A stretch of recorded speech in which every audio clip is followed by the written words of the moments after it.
शाक्त वाङ्मय में कहा गया है, जहाँ यज्ञी जलनं न मंसे नाना हुई मंतपयाभिषिक्तम एवायरियम उवचिट्ठ इज्जा अनंत नानो भगओ विसंतो।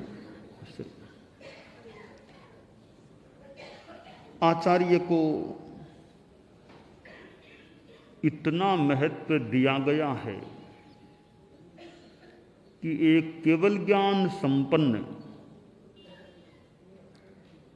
साधु भी आचार्य की उपासना सेवा विनय करे। धर्म शासन में, जैन शासन में और फिर हमारे भैक्षव शासन में एक आचार्य की व्यवस्था है। और हम अभी आचार्य श्री परम पूज्य श्री भारमल जी स्वामी का महाप्रयाण द्विशताब्दी का त्रिदिवसीय कार्यक्रम मना रहे हैं और आज उसका तीसरा अंतिम और मूल दिन है। आज के दिन यानी माघ कृष्णा अष्टमी को राजनगर मेवाड़ में आचार्य श्री भारमल जी स्वामी ने उस जीवन का अंतिम श्वास लिया था। करीब 18 वर्षों तक आचार्य के रूप में सेवा देकर और करीब 28 वर्षों तक युवराज के रूप में रहकर उन्होंने आज की तिथि में इस संसार से मानो विदाई ले ली थी। आज उनका 201वां महाप्रयाण दिवस है। यूं 200वीं वार्षिकी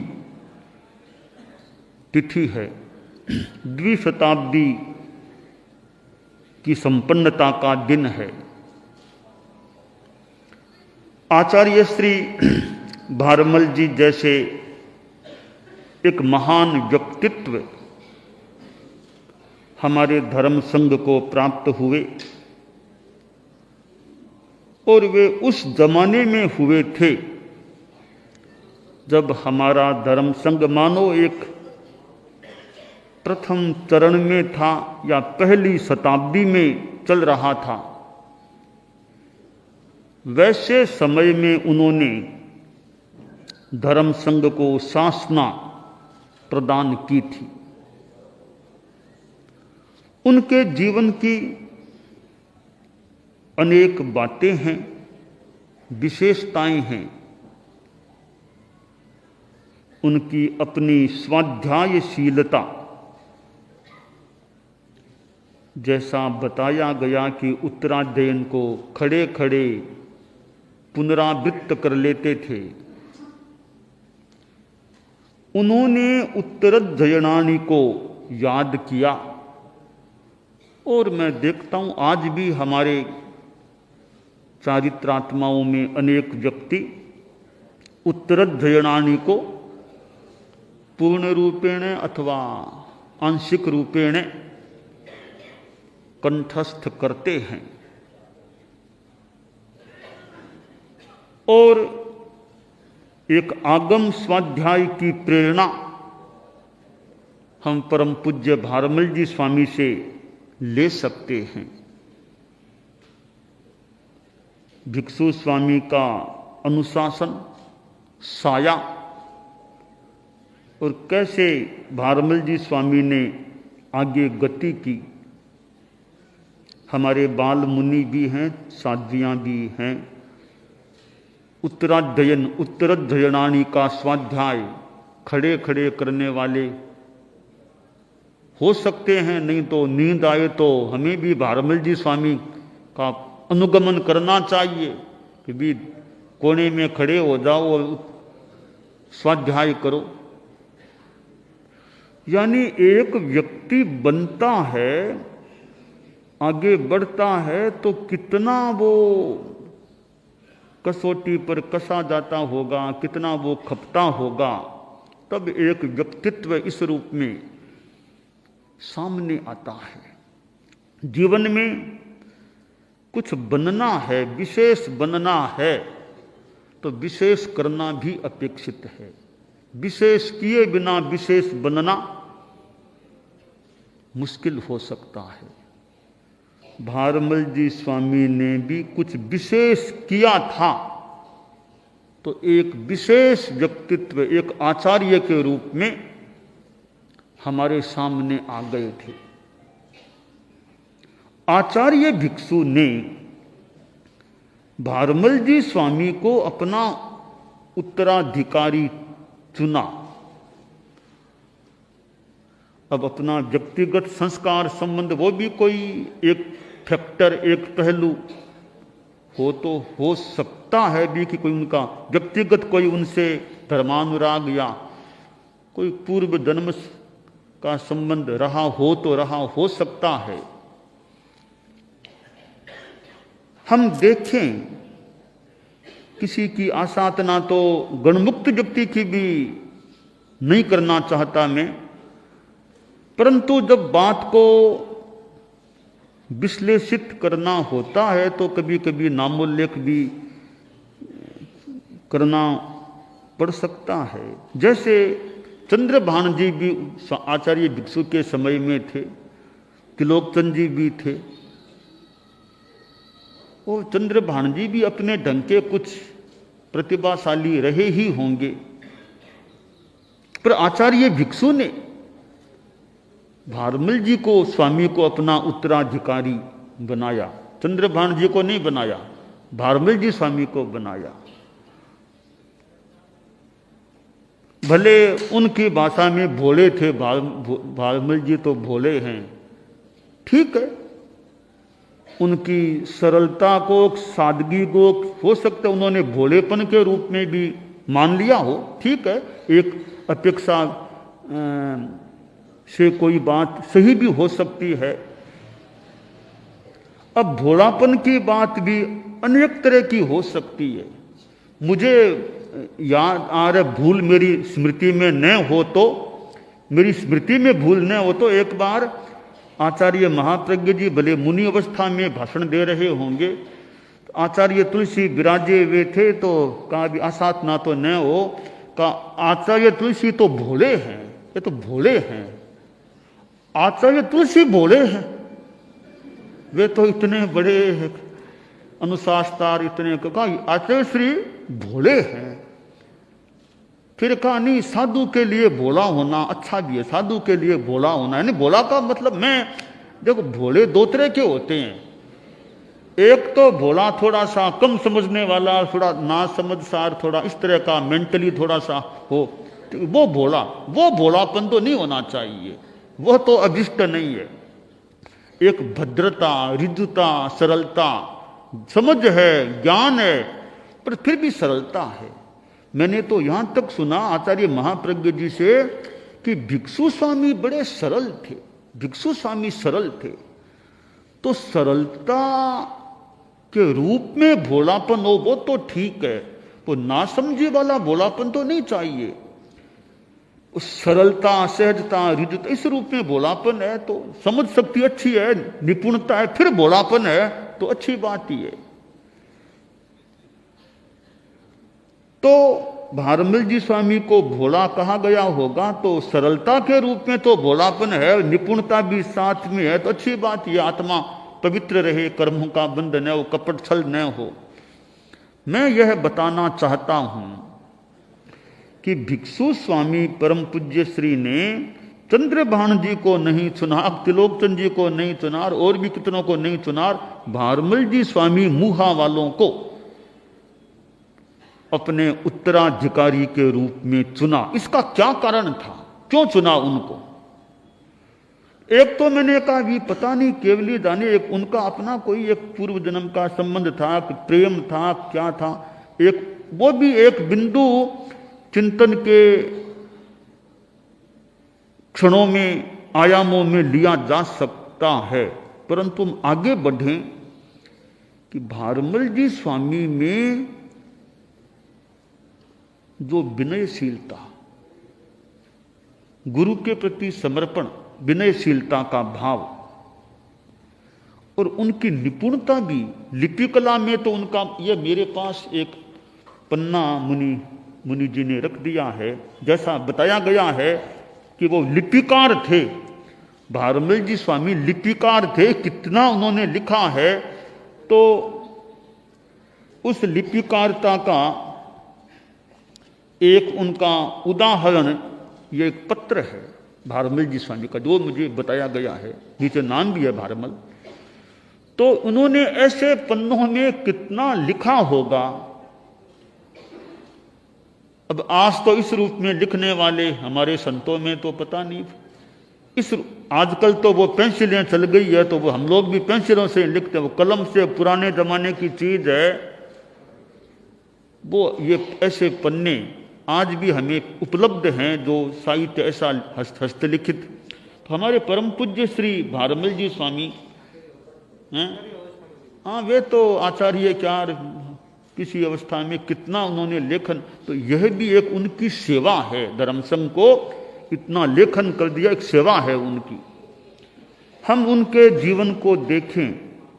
अब तुम्हें तेला करना पड़ेगा, इतना कड़ा एक कठोर, खाली प्रेम ही नहीं कि हमारे मेरे से संबंध है, उनको कैसे कसा गया कि तुम्हें तेला करना पड़ेगा, कोई गृहस्थ टूटी निकाल दे तो उसको भी सिरोधार्य किया।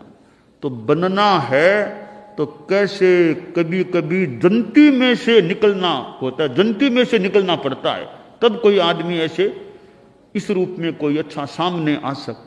तो मानो भारमल जी स्वामी कुछ अंशों में, कितने अंशों में उनको भी जंती में से निकलना हुआ, निकलना पड़ा, निकलना हुआ, एक महान व्यक्तित्व के रूप में।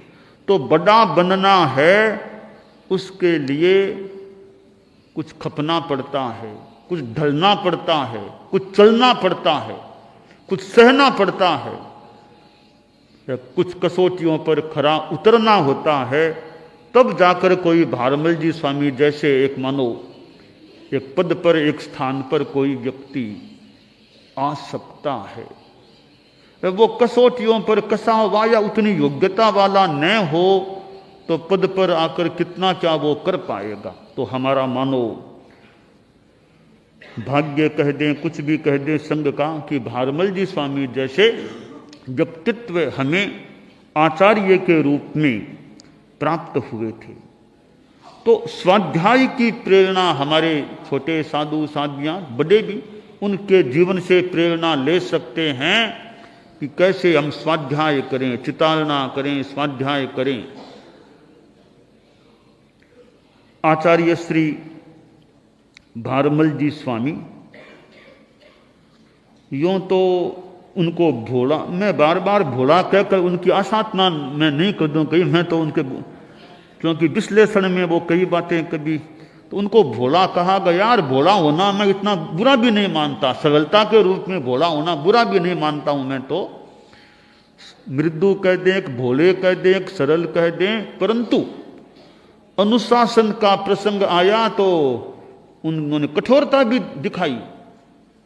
यह उनके जीवन का विरोधाभास कर दें कि एक तरफ सरलता और भोलापन, एक तरफ जब कठोरता करनी तो कठोरता भी कर ली। जैसा अभी बताया गया मोजीराम जी स्वामी की बात है, भारमल जी स्वामी जैसे आचार्य ने भी कठोरता में, उनको भी कठोरता की एक प्रयोग की भूमि पर उनको भी उतार दिया, मोजीराम जी स्वामी को भी।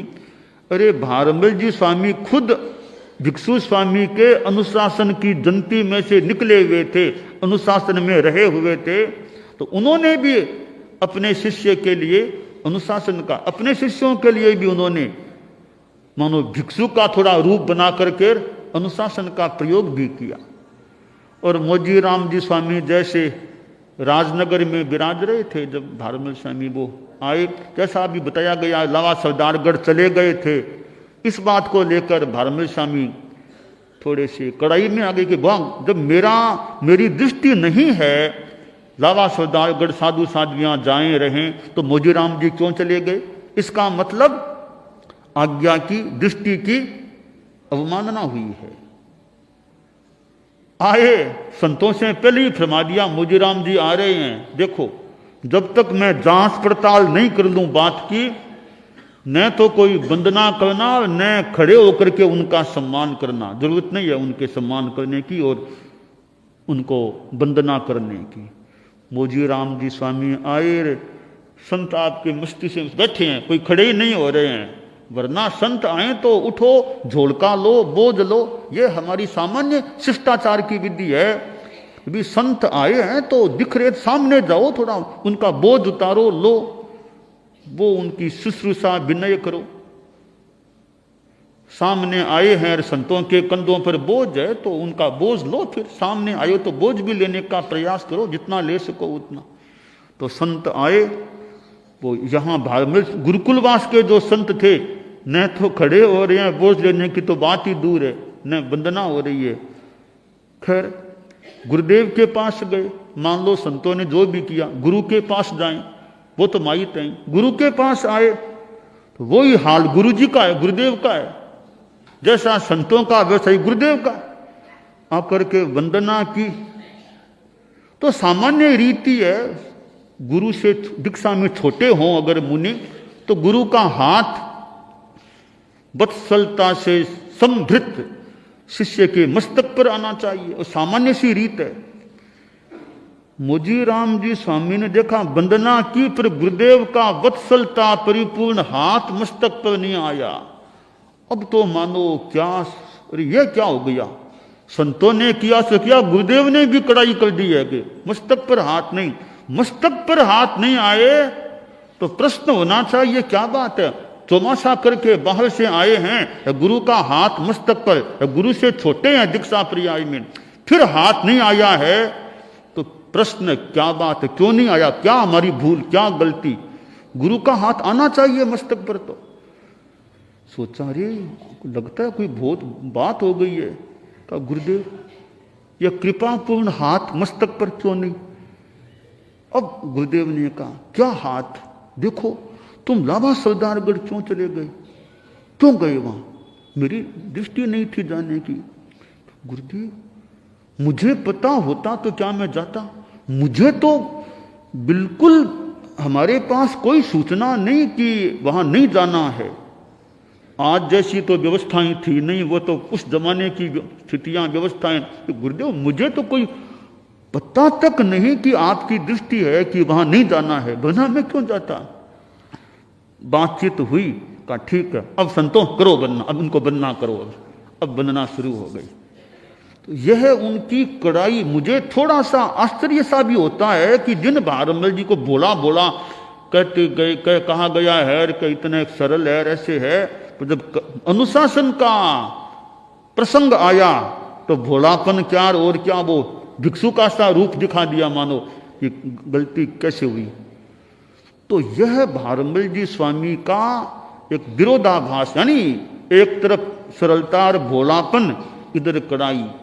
विश्वेश्वरोपि जन पालक दुर्गतस्त्व किं वाक् प्रकृति रक्तलिपिस्त्वमीश अज्ञानवत्यपि सदैव कथम चिदेव ज्ञानम त्वयि स्फुरति विश्व विकास है। तो पार्श्वनाथ की स्तुति में जो कल्याण मंदिर है उसका यह श्लोक है कि कैसे पार्श्वनाथ में विरोधाभास, इधर विश्व के ईश्वर, इधर दुर्गत अकिंचन, इधर अक्षर अक्षय, इधर अक्षर अलिपि, ऐसी वो विरोधाभास की एक कवित्व की एक निपुणता से मानो श्लोक रचा गया है, ऐसा माना जा सकता है। तो भारमल जी स्वामी में भी ऐसी विरोधी स्थितियां की कोमलता या सरलता या भोलापन, तो अनुशासन के मामले में कड़ाई।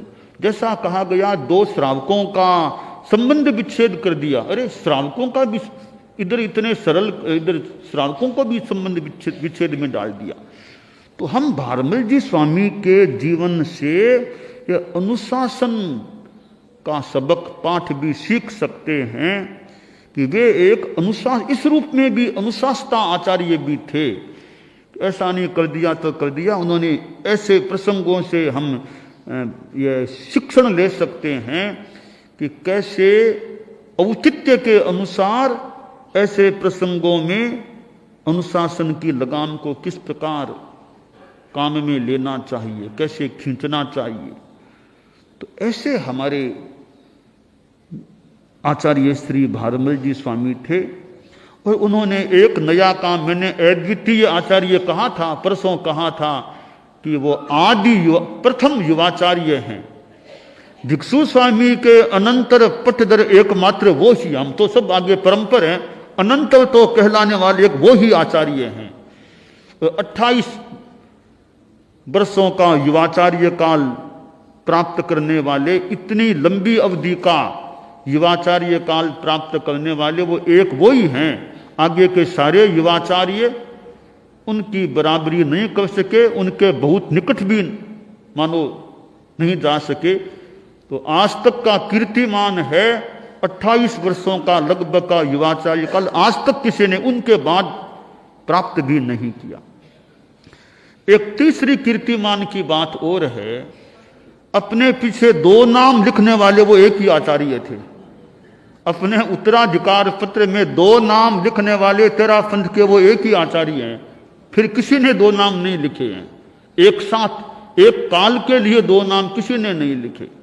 तो उन्होंने 2 नाम भी लिख दिए कि खेतसी और रायचंद 2 नाम लिख दिए। अब मन में प्रश्न तो हो सकता है कि 2 नाम कैसे लिख दिए। वर्तमान में मैं सोचूं तो 2 नाम तो आचार्य पद के लिए लिखना हमारी अब तो परंपरा में भी बहुत ही एक निषिद्ध सी बात मानी जा सकती है। कोई यह सोच ले कि ऐसा लिख देते, मैं कुछ सुनावार, कुछ मेरी अपनी कल्पना का, ऐसा कोई सोच ले कि 2 नाम यूं लिख देते कि मेरे पीछे खेतसी और खेतसी के पीछे रायचंद, तो ठीक बैठ जाती बात। एक साथ 2 आचार्य नहीं कि मेरे बाद खेतसी, खेतसी के बाद रायचंद, यूं लिख देते तो एक बात फिर भी ठीक बैठ जाती। परंतु आज बाद की स्थिति में मैं सोचूं, वो तो खैर एक तेरापंथ के प्रारंभ के ही कुछ पहली शताब्दी का ही समय था। आज मैं सोचूं, बाकी तो आचार्य हैं, बड़ों की हम क्या बात करें, बड़ों का अपना चिंतन, वो जैसा ठीक समझे अपने पीछे, उसके पीछे 2 नाम यूं लिख दे, उनको कौन कहे, कोई लिख दे भी मेरे पीछे ये, इसके बाद मैं कहता हूं ये हो जाए, निर्णय मैं कर देता हूं, तो हो जाए तो हो जाए। परंतु सामान्य रूप में सोचता हूं तो भाई अपने उत्तराधिकारी का निर्णय कर दो, उनके बाद का वो जाने वो किनको बनाए। तीसरे किया ऑफिशियल निर्णय नहीं। आचार्य तुलसी ने भी यूं एक आसाधना नहीं, बहुत विनय काम तो किया था, ऑफिशियल रूप में काम नहीं किया उन्होंने। ऑफिशियल काम महाप्रज्ञ जी करेंगे, मेरा चिंतन है कि सुझाव है, जो भी है ऑफिशियल उन्होंने लिखा भी कि उचित अवसर आने पर आचार्य महाप्रज्ञ जी करेंगे। उन्होंने अपना संकेत दे दिया, परिषद के बीच एक बात फरमा दी, यानी जो कुछ मैंने कहना मैंने कह दिया है, पर जो उचित समय पर वो ऑफिशियल जो काम वो महाप्रज्ञ जी करेंगे। जो गुरुदेव तुलसी ने कहा वो आखिर महाप्रज्ञ जी गुरुदेव ने ऑफिशियल काम मौका आने पर कर भी दिया। खैर मैं यह बता रहा था तो आचार्य तुलसी ने भी अपने उत्तराधिकारी का निर्णय किया, उनके बाद का निर्णय ऑफिशियल रूप में उन्होंने नहीं किया। तो यह विधा अच्छी लग रही है कि आचार्य अपने युवाचार्य का निर्णय कर दें, उनके युवाचार्य कौन होंगे इसका निर्णय वो करें, वो जाने। अब तो ये 2 नाम लिखने वाले भी हमारे धर्म संघ के एकमात्र आचार्य भारमल जी, हालांकि बाद में नाम मिटा भी दिया गया, एक बार 2 नाम लिख दिए थे। तो ऐसे भारमल जी स्वामी थे जिनकी यह महाप्रयाण की 2वीं शताब्दी का प्रसंग है। तो मैं बहुत ही विनय और श्रद्धा भाव के साथ प्रणत होता हूँ उनके प्रति कि ऐसे आचार्य हमारे संघ को मिले। आज 200 वर्ष पूरे हो रहे हैं। दानान सेठम अभयपयाणम सच्चे सुया अणवज्जं वयन्ति तवेशुया उत्तम बंभचेरम लोगुत्तमे समणेनाय पुत्ते।